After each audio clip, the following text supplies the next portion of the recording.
Hoje nós vamos refletir, meditar na palavra de Deus em João capítulo 4. O tema desta mensagem é uma fé contagiante. Uma fé contagiante. João 4, a partir do verso 43. Passados 2 dias, partiu dali para a Galileia, porque o mesmo Jesus testemunhou que um profeta não tem honras na sua própria terra. Assim, quando chegou a Galileia, os galileus o receberam, porque viram todas as coisas que ele fizera em Jerusalém, por ocasião da festa a qual eles também tinham comparecido. Dirigiu-se de novo a Caná da Galileia, onde da água fizera vinho. Ora, havia um oficial do rei, cujo filho estava doente em Cafarnaum. Tendo ouvido dizer que Jesus viera da Judeia para a Galileia, foi ter com ele e lhe rogou que descesse para curar o seu filho que estava à morte. Então Jesus lhe disse: se porventura não virdes sinais e prodígios, de modo nenhum crereis. Rogou-lhe o oficial: Senhor, desce antes que meu filho morra. Vai, disse Jesus, teu filho vive. O homem creu na palavra de Jesus e partiu. Já ele descia quando os servos lhe vieram ao encontro, anunciando-lhe que o seu filho vivia. Então indagou deles a que hora o seu filho se sentira melhor. Informaram: ontem, à hora 7ª, a febre o deixou. Com isto reconheceu o pai ser aquela precisamente a hora em que Jesus lhe dissera: teu filho vive.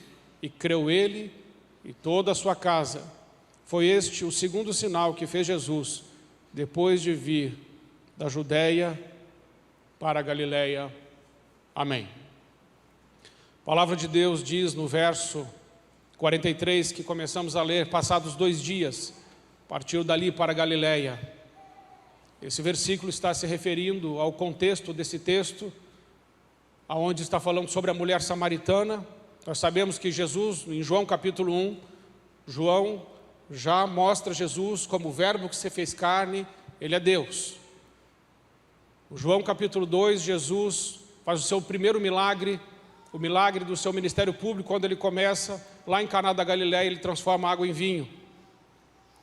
Ainda em João capítulo 2, ele vai purificar o templo. Em João capítulo 3, ele vai conversar com Nicodemos. Em João capítulo 4, ele vai conversar com a samaritana. Ele vai ficar 2 dias em Samaria, porque ele vai até Samaria, um povo híbrido, um povo mestiço, um povo que sofreu uma miscigenação cultural e um sincretismo religioso. Contudo, como Deus não faz acepção de pessoas, como ele não veio somente para os judeus, mas ele veio para todas as pessoas, ele decide passar em Samaria e encontrar aquela mulher samaritana que estava junto àquele poço, a fim de trazer para ela esperança, salvação, restauração, cura na vida daquela mulher. E é isso que ele faz. E aquela mulher, diz o verso 39 desse mesmo capítulo, que aquela mulher, então, ela vai testemunhar, e muitas pessoas irão crer em Jesus por causa do testemunho daquela mulher. E eu já quero chamar a sua atenção aqui.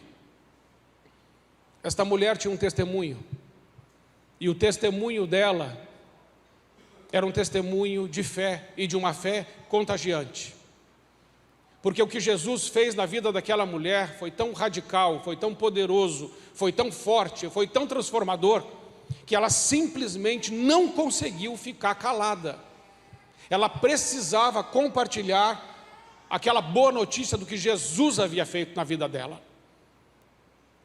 Assim também nós, irmãos, temos um testemunho para contar, temos algo que aconteceu em nossas vidas, que foi uma intervenção poderosa do Senhor Jesus Cristo, onde naquele momento foi um divisor de águas na nossa história. Contudo, talvez eu e você estejamos em silêncio acerca daquilo que Deus tem feito por nós ao longo da nossa caminhada com Ele, da nossa jornada de fé aqui na terra. E não é justo que seja assim, não é certo. O correto é nós nunca perdermos o foco de testemunharmos acerca do que Jesus tem feito em nossas vidas. E ela compartilhou, e a cidade começou a ouvir a voz daquela mulher, Mas o verso 41 vai dizer que aquela mulher, por causa do testemunho dela, as pessoas foram até Cristo. E por irem até Cristo, então eles começaram a crer por causa das palavras de Jesus. Um testemunho que não leva uma pessoa para Cristo não é um testemunho digno de ser contado. Uma palavra que nós falamos sobre Deus, que ela glorifica nós mesmos, que ela exalta a nós mesmos, é melhor ficarmos em silêncio. Mas se o que vamos dizer vai glorificar o nome do Senhor, exaltar o nome do Senhor, promover o nome do Senhor, então nós devemos dizer. O testemunho dessa mulher é acerca daquilo que Deus fez na vida dela. Ela reconhece que a vida dela estava um trapo, que a fé dela era trôpega, que era uma mulher carente, necessitada, mas depois que Cristo entrou na vida dela, ela irá reconhecer que Ele não é simplesmente Jesus. Mas o texto ainda vai dizer que esses samaritanos tinham mais fé, nós podemos ver aqui, do que os próprios apóstolos, porque o verso de número 42 vai dizer lá no final que aquelas pessoas de Samaria, por causa do testemunho daquela mulher e da palavra de Jesus, reconhecem que Ele é o Salvador do mundo, coisa que os apóstolos ainda vão demorar para entender lá na frente. Esse pessoal aqui de Samaria já está entendendo agora, por causa do testemunho desta mulher, por causa da palavra de Jesus. Ele é o Salvador do mundo. E eles começam a anunciar estas coisas. Então eu quero chamar a sua atenção para que você comece a fazer uma reflexão sobre a sua fé. A minha e a sua fé precisa ser uma fé contagiante, que levam pessoas aos pés de Jesus. 2 dias, Jesus ficou ali. E sabe, irmãos, Jesus também esteve com os judeus. Só que os judeus, e principalmente o povo de Nazaré, foi incrédulo. É Mateus capítulo 13, verso 58, que vai dizer que Jesus não pôde fazer muitos milagres nos meios, nem na Galileia, nem no meio dos nazarenos, porque eles não criam, eles perderam a fé. Aquele povo é um povo que se acostumou com a presença de Jesus, é um povo que se acostumou com o sagrado, que se acostumou com o culto, que se acostumou com a vida religiosa e vai no automático. Essas pessoas não receberão nada de Deus, porque estão num comportamento como quem vai por ir, faz por fazer, porque tem que fazer. Não, irmãos, nós não podemos perder nunca, jamais, a reverência ao Senhor e às coisas sagradas. Quando você separa um tempo para vir à igreja, para vir ao culto num domingo à noite, não é simplesmente um compromisso social, não é mais um culto, não é mais uma hora na sua agenda. Você está se encontrando com Jesus Cristo de Nazaré, o Deus Todo-Poderoso. Não permita que isso seja para você mais uma coisa na sua agenda. Não é mais um compromisso na agenda. É um encontro com aquele que tem o poder de fazer o que você não pode fazer. Porque Jesus agora vai ser procurado por um pai, e um pai que está aflito, um pai que está ansioso, um pai que está angustiado, um pai que não dorme mais, que bateu em todas as portas, mas não teve resposta em lugar nenhum. Então ele ouve falar de Jesus por alguém que tinha uma fé contagiante.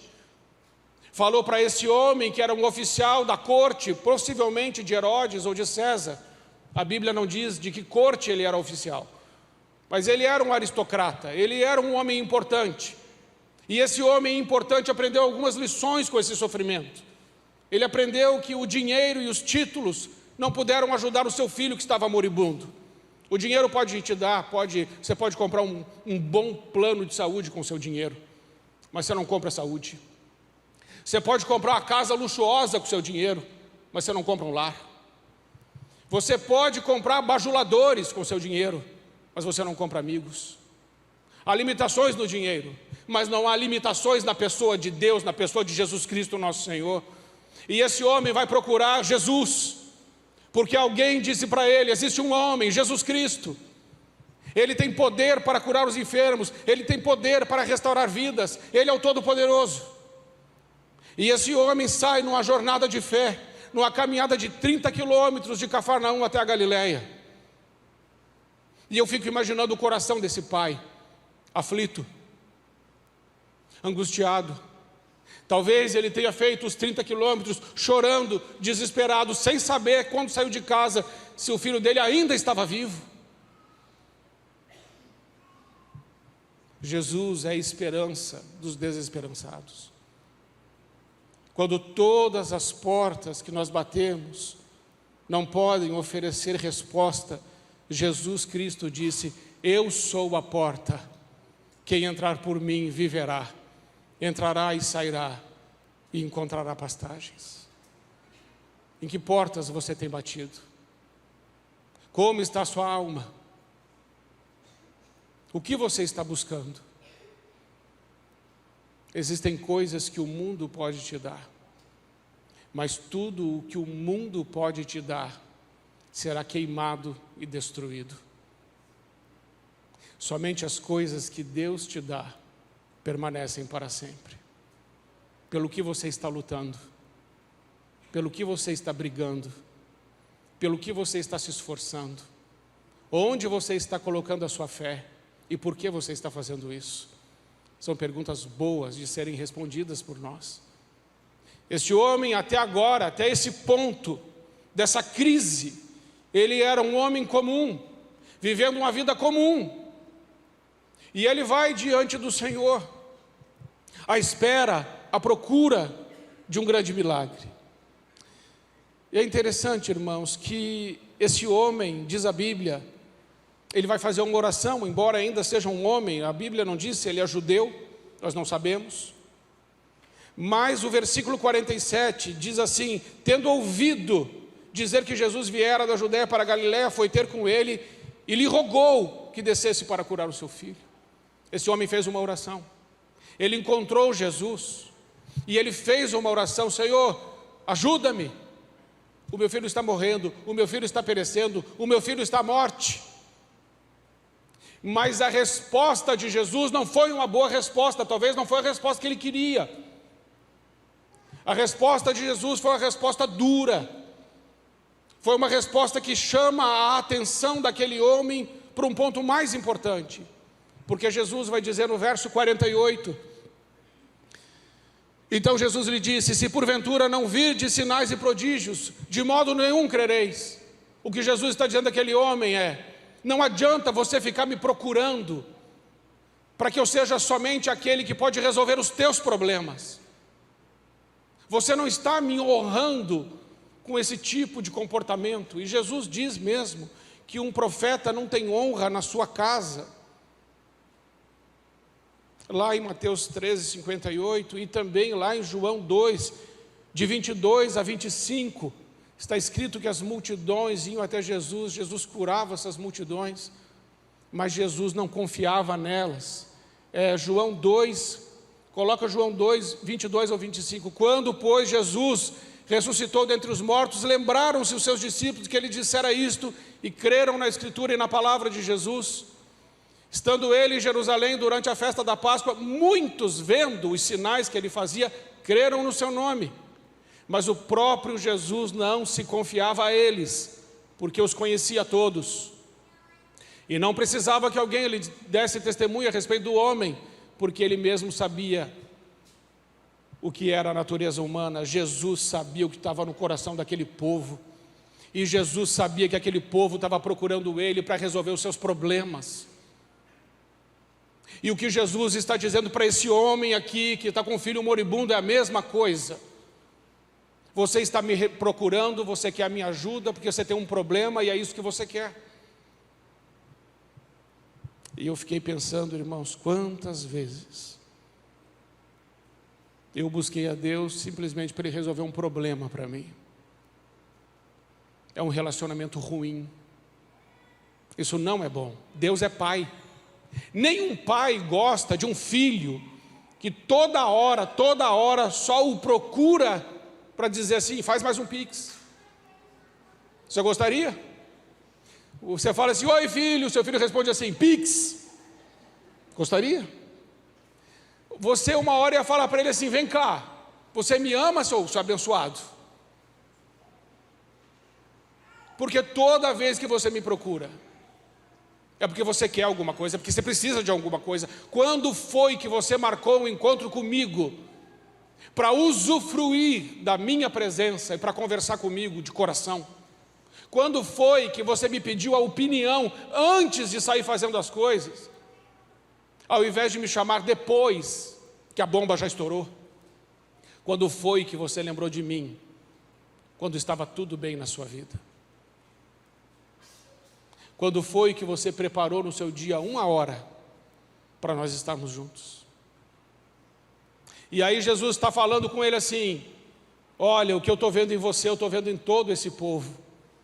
Eles me buscam, mas é porque eles querem algo de mim. E é interessante, irmãos, que esse homem, ele tem uma fé confiante.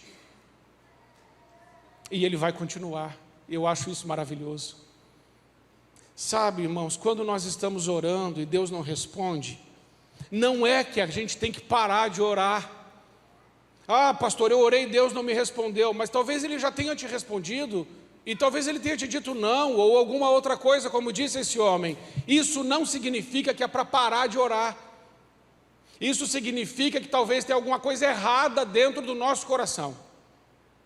E o homem continua. O verso 49 vai dizer mais uma vez que aquele homem roga, o homem ora de novo ao Senhor. O verso 49 diz assim: rogou-lhe o oficial: Senhor, desce antes que o meu filho morra. Ele ora de novo. Mas tem dois problemas nessa oração dele, que talvez sejam o meu e o seu problema. Ele diz assim: Senhor, desce, ou seja, vamos sair desse lugar e vamos lá para Cafarnaum, porque se o Senhor não for até lá onde o meu filho está, o meu filho vai morrer. O Senhor precisa ir até lá. Às vezes, irmãos, nós falamos para Deus o que Deus tem que fazer. Nós achamos que sabemos mais do que Deus. E a nossa oração não é uma oração para a soberania de Deus. Não, a nossa oração é uma oração dizendo: Senhor, é assim, assim, assim, assim. Desce e vai lá, e porque assim, assim, assim. É igual algumas pessoas, né? Senhor, eu quero um marido, algumas mulheres, né? Loiro, de olho azul, 1,80 m, inteligente, consagrado e rico. Irmã, pediu bem. Mas será que é isso que Deus tem para a sua vida? Espero que sim. Mas e se não for? Deus muitas vezes não dá o que a gente está pedindo, Deus dá o que a gente precisa. Então, mulher, olhe para o seu marido e fala assim: você é o que eu preciso. Você é o que eu preciso. Você tem o que você precisa. Deus dá o que a gente precisa. Eu louvo a Deus porque Deus dá o que a gente precisa. Mas ele falou assim: desce. O que ele está fazendo nessa oração? Limitando Deus ao tempo, limitando Deus ao espaço, dizendo: Senhor, se o Senhor não for até lá, não tem jeito. E outra coisa, antes que o meu filho morra, porque se o meu filho morrer, não tem mais o que o Senhor fazer. Quem disse? Quem disse que Jesus precisa percorrer essa distância para curar? E quem foi que disse que Jesus não resolve o problema da morte?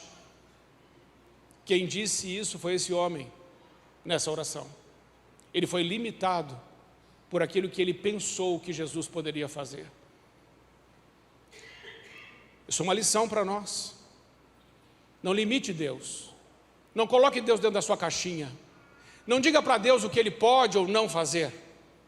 Diga para Deus: Senhor, eu creio que o Senhor é o Filho de Deus, o Todo-Poderoso, não há impossíveis para Ti. Faça-se em mim segundo a Tua vontade, o Teu querer. Amém.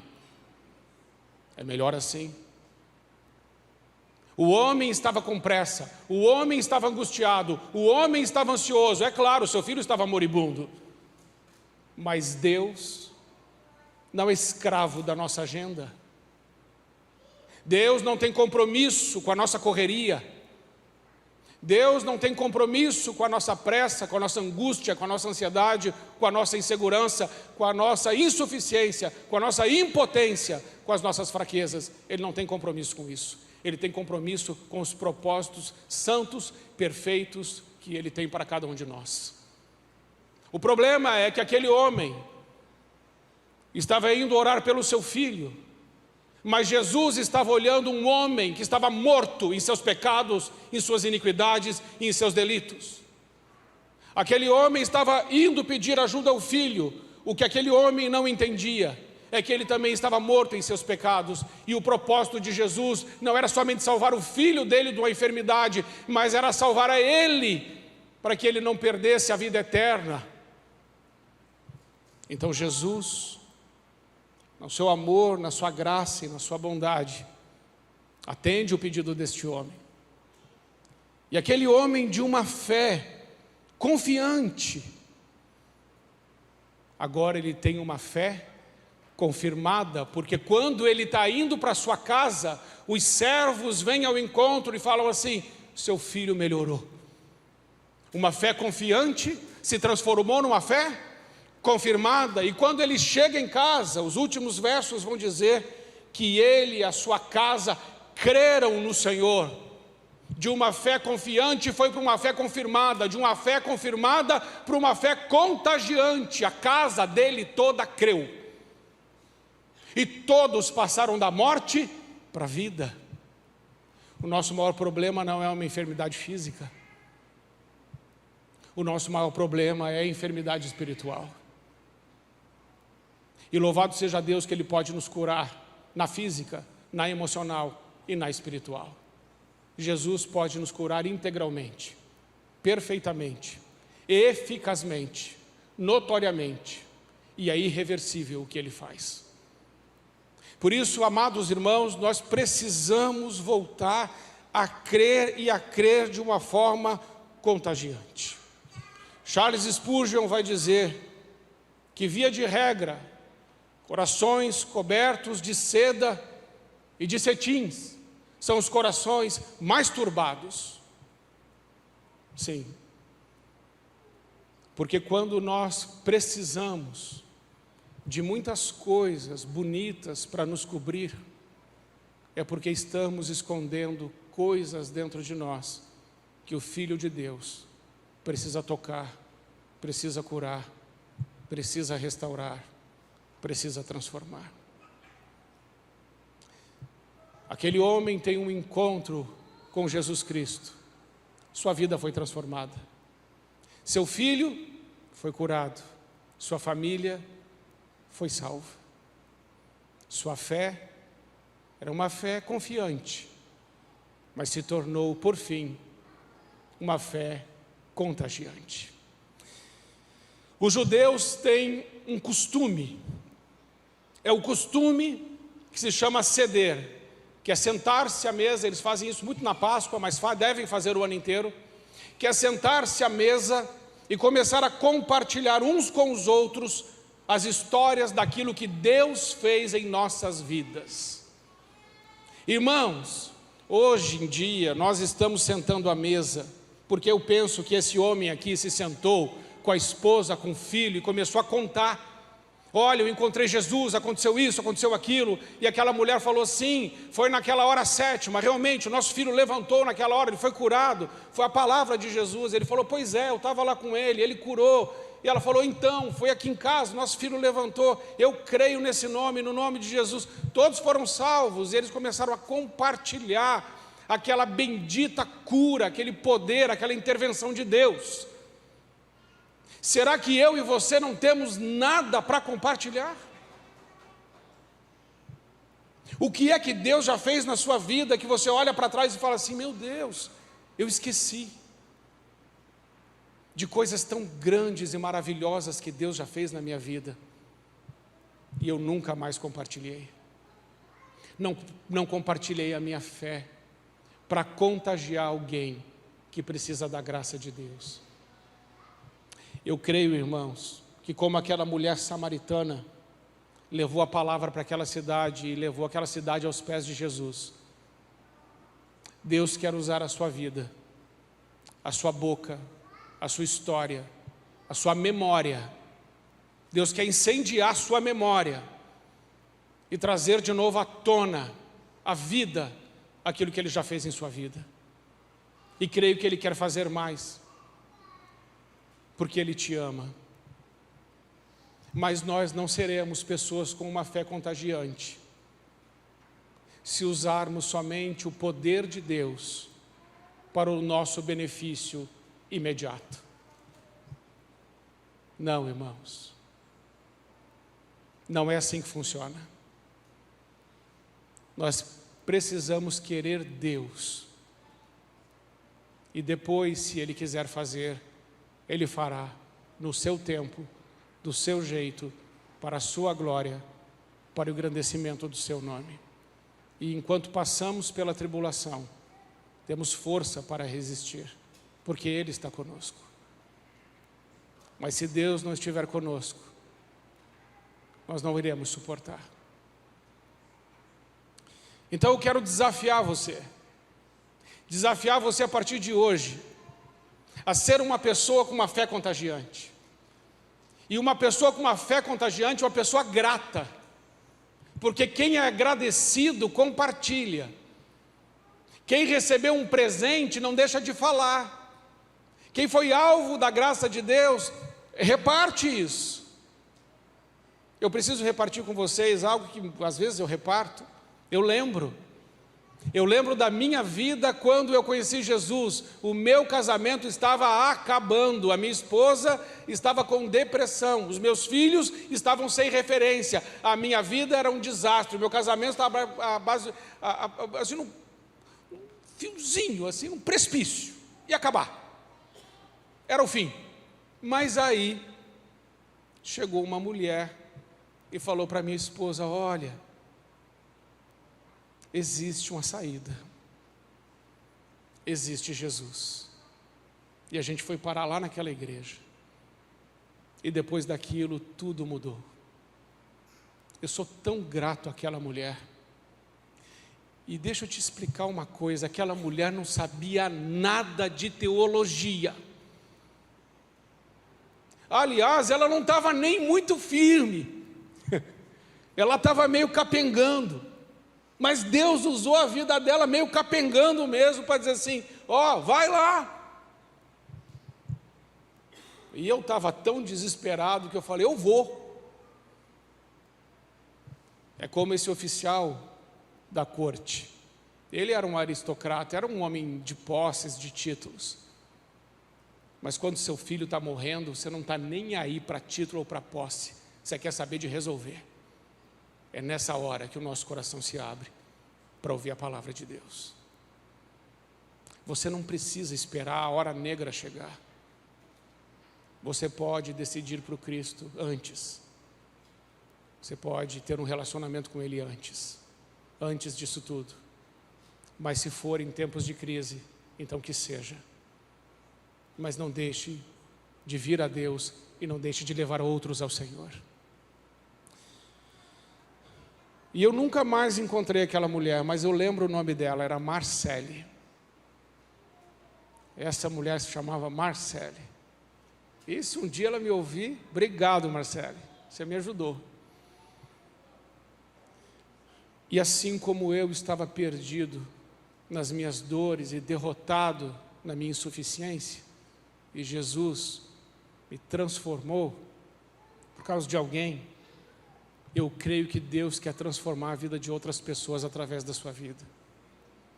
Eu não vou conseguir conversar com as pessoas que você conhece. Eu não poderei pregar a elas o Evangelho, mas você pode. E você não tem que sair pregando o Evangelho, falando versículo, não é isso que eu estou falando. É só você realmente resgatar aquilo que Deus fez na sua vida e compartilhar um testemunho que glorifica a Deus. E um testemunho que glorifica a Deus é um testemunho que fala da nossa miséria. Não inventa um testemunho que você é super-herói, pelo amor de Deus.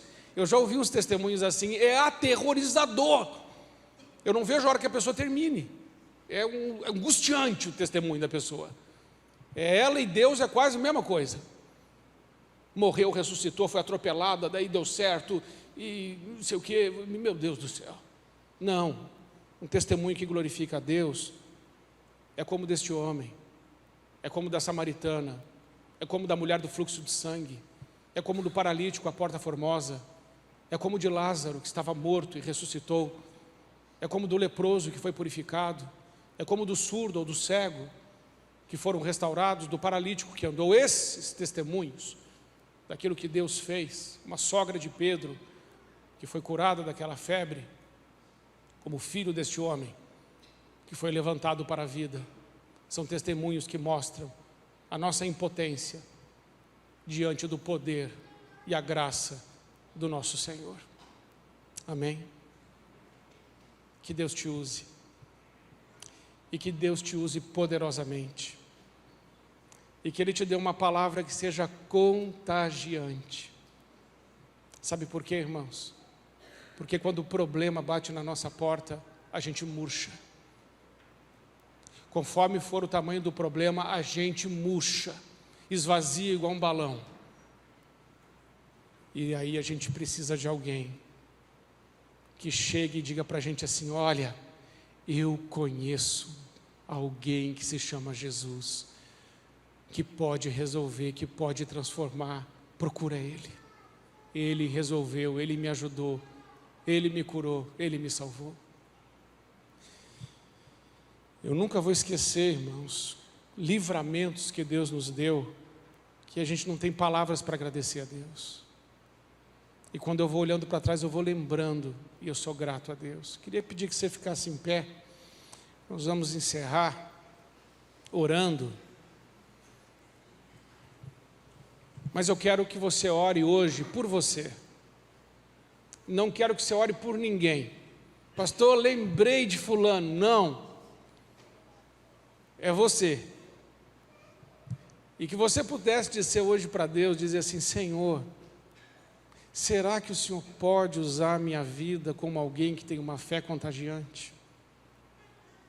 Porque eu tenho conversado com tantas pessoas e sei de gente boa que está perto de mim, vivendo crises, e a gente conversas fúteis que não levam a nada, que não acrescentam nada, e gastamos tempo com aquilo, ou gastamos muito tempo no Instagram, muito tempo nas redes, quando tem alguém, sabe, que está sofrendo, que está precisando.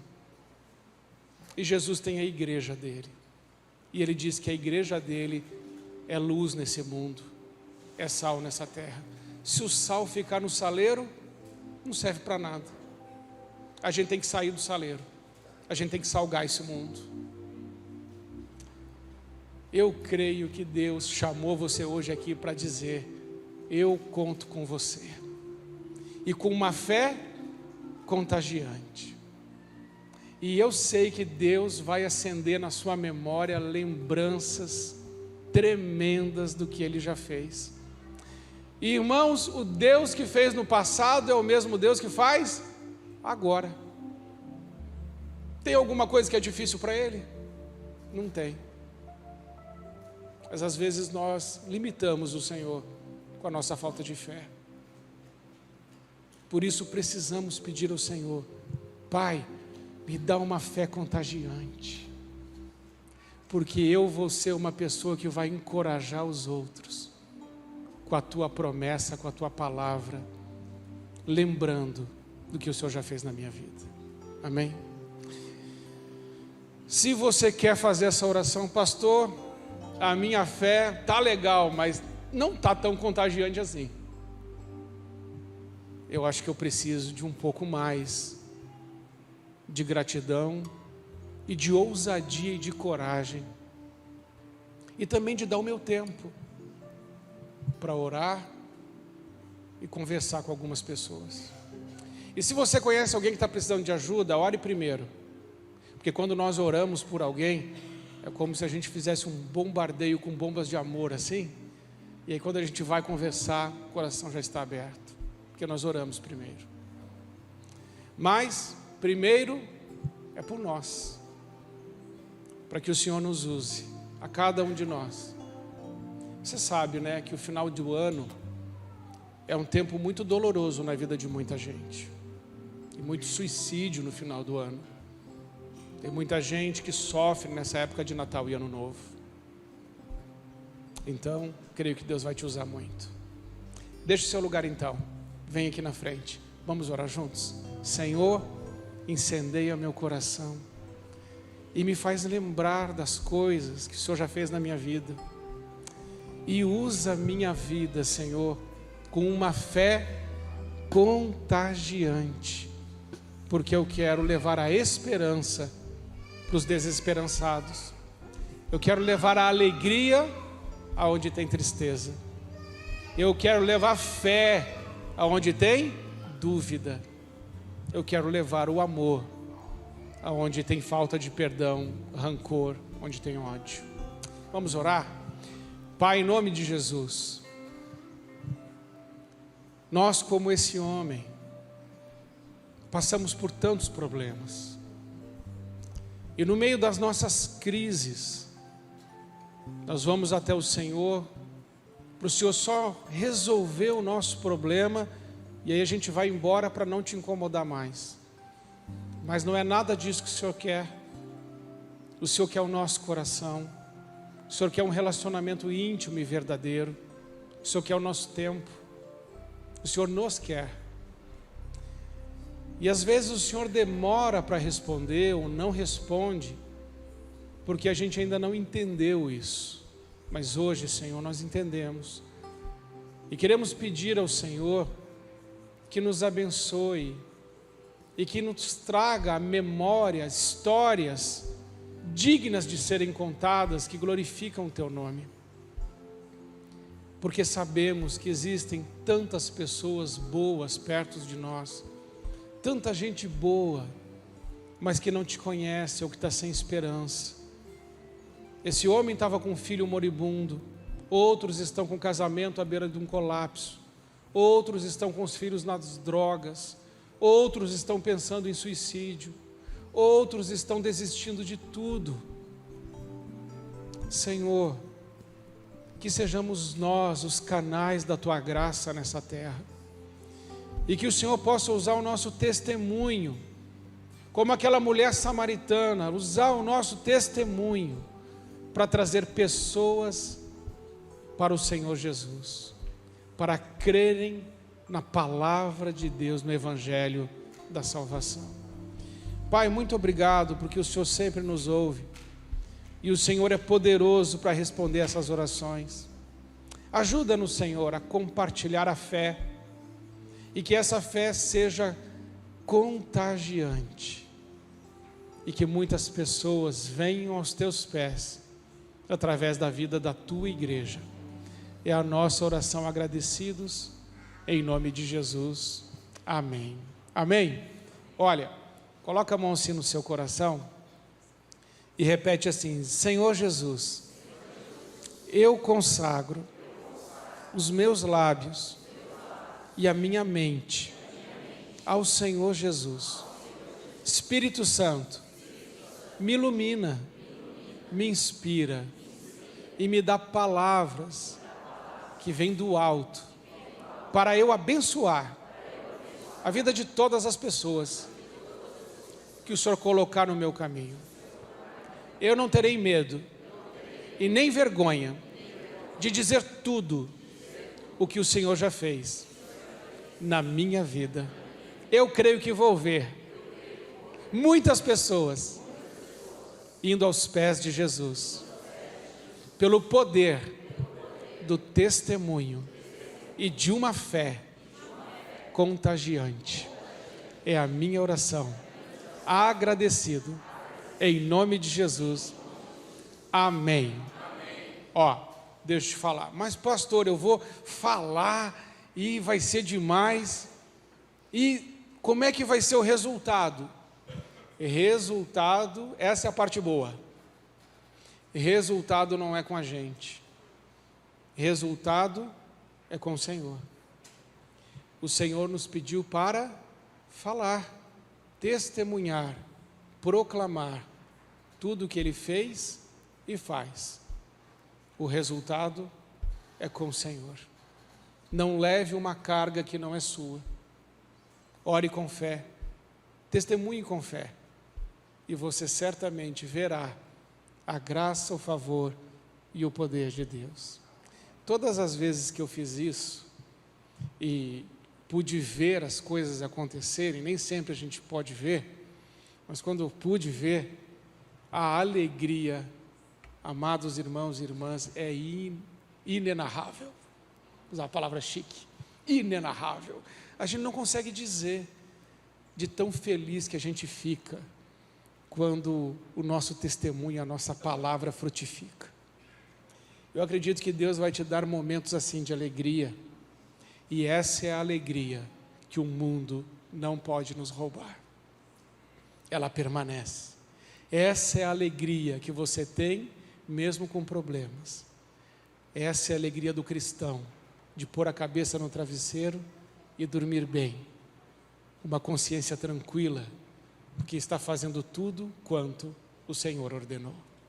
Que Deus te abençoe e que a sua fé seja contagiante, em nome de Jesus. Amém?